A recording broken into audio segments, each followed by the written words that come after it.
The same person never steps into the same river twice, for it is not the same river, and they are not the same person. Heraclitus said that over 2,000 years ago, and yet we continue to live as if the people in our lives are fixed entities, unchanging, knowable, permanent.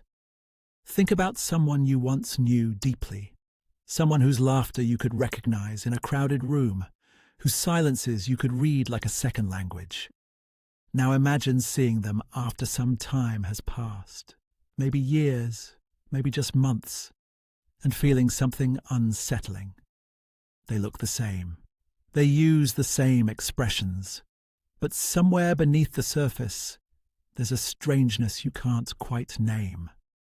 Like listening to a song you once knew by heart, only to realize someone has changed the key.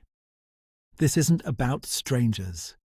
This is about the people we love, the ones who are supposed to remain constant. We rarely notice when someone becomes a different person. We don't wake up one morning to find them transformed. Instead, they change so gradually, so imperceptibly, that by the time we sense the distance between us, we can't remember when it began. The tragedy isn't that people change, it's that they often forget to tell each other. We tend to think of personal transformation as something dramatic, a career change, a breakup, a move across the country. We imagine growth as a visible event, something that announces itself. Most of the ways we evolve happen in the quiet spaces of our lives, in moments too small to seem significant. You take on a new responsibility at work, and suddenly you're thinking about problems you never considered before. You read a book that shifts the way you see the world. You experience a loss that changes your relationship with vulnerability. You develop a new ambition, or you let go of an old dream. Each of these moments reshapes you, but they do so quietly, like water wearing down stone, invisible in the moment, undeniable over time. While you're changing, the people around you are changing too. But you're both still relating to each other based on who you used to be. You're having conversations with ghosts, versions of each other that no longer fully exist. This is what psychologists call emotional drift.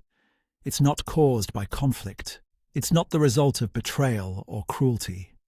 It's simply what happens when two people evolve in different directions without realizing it. You're both still present, still caring, still invested, but the ground beneath you has shifted, and neither of you thought to mention it. There's a peculiar assumption we make about the people closest to us. We believe they understand us more than they actually do. Psychologists call this the transparency illusion, the mistaken belief that our internal states are obvious to others. We think that because someone has known us for years, they can see what's happening inside us, that they'll simply know when we're struggling or growing or questioning everything we once believed. But they don't. They can't. Not unless we tell them. You might go through a period of profound personal reckoning, rethinking your values, your goals, the kind of life you want to build, and assume the people you love can sense it. After all, it feels so massive to you. How could they not notice? But while you're undergoing this silent revolution, they see only what you show them. The same routines, the same surface interactions. They're relating to the version of you they think still exists. And you're doing the same to them.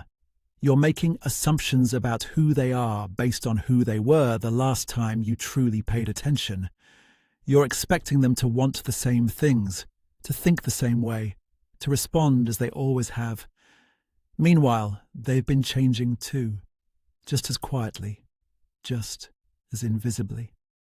This is how two people who once knew each other intimately can slowly become strangers. Not through any single failure, but through a series of silent transformations that neither thought to share. Attachment theory tells us that our emotional needs evolve throughout our lives. The kind of connection we crave at 25 is not the same as what we need at 35 or 45. Early in life, we might seek relationships that provide excitement, novelty, adventure. Later, we might prioritize stability, depth, intellectual companionship. Or the reverse. The point is that our emotional landscapes are not static.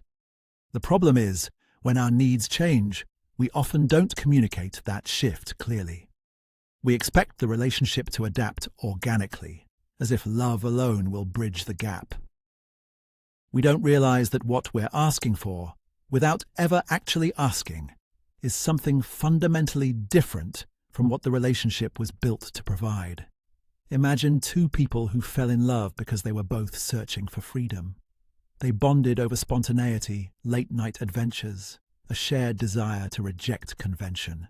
But then, years later, one of them begins to crave structure. They want routines, plans, a sense of groundedness. The other still thrives in unpredictability. Neither person has betrayed the relationship. Neither has stopped caring. But they're no longer moving in the same direction, and because the shift happened gradually, neither has fully acknowledged it. Not to themselves, and certainly not to each other. They're still operating under the old agreement, the one that no longer fits. This is emotional drift, and it accumulates in small, nearly invisible increments. A conversation that feels slightly off, a shared activity that no longer brings joy, a question you stop asking because you're afraid of the answer. One day you look across the table at someone you've known for years and realize you have no idea what they're thinking. And worse, you're not sure they know you anymore either. We are, each of us, constantly writing and rewriting the story of who we are. Psychologists call this narrative identity, the ongoing process of constructing a coherent sense of self from the scattered events of our lives. We take our experiences, our choices, our failures and triumphs, and we shape them into a story that makes sense. This is who I am. This is what I believe. This is what matters to me. But here's what we often fail to recognize. The people in our lives are doing the same thing. They're revising their own narratives, integrating new chapters, letting go of old ones. And sometimes those narratives diverge. You might still see your best friend as the person who stayed up with you through heartbreak, who shared your cynicism about the world, who laughed at the same absurdities. But they've been writing new chapters you haven't read. Maybe they've found faith in something, or let go of a resentment that used to define them, or developed an interest that's reshaped their sense of purpose. To them, they're becoming more themselves. To you, they're becoming someone you don't fully recognize. And the reverse is true as well. You're living according to a story they no longer have access to. You've added scenes they weren't present for, made decisions based on revelations they never witnessed. You think you're being honest, being open, but you're leaving out entire chapters because you assume they already know, or because it didn't occur to you that these internal shifts were significant enough to mention. This is where relationships begin to feel like missed connections. You're both still there, still trying, but you're responding to versions of each other that are outdated. You're speaking different languages without realizing it. Growth sometimes creates distance. Not because growth is inherently divisive, but because growth demands that we update how we relate to the world, and that includes how we relate to the people we love. We celebrate personal development. We encourage each other to evolve, to become better, to pursue new versions of ourselves. But we rarely talk about the cost. And the cost is this. When you grow, you disrupt the equilibrium of every relationship you're in. You're no longer fitting neatly into the role you once occupied. You're asking, implicitly or explicitly, for the relationship to change shape. And that's hard. It's hard because it requires both people to let go of the comfort of the familiar. It requires vulnerability, admitting that you're not who you were, and you're not sure exactly who you're becoming. It requires the other person to release their expectations, to meet you where you actually are instead of where they assumed you'd always be. Many relationships can't survive that. Not because the love isn't there, but because the foundation was built on a version of each person that no longer exists.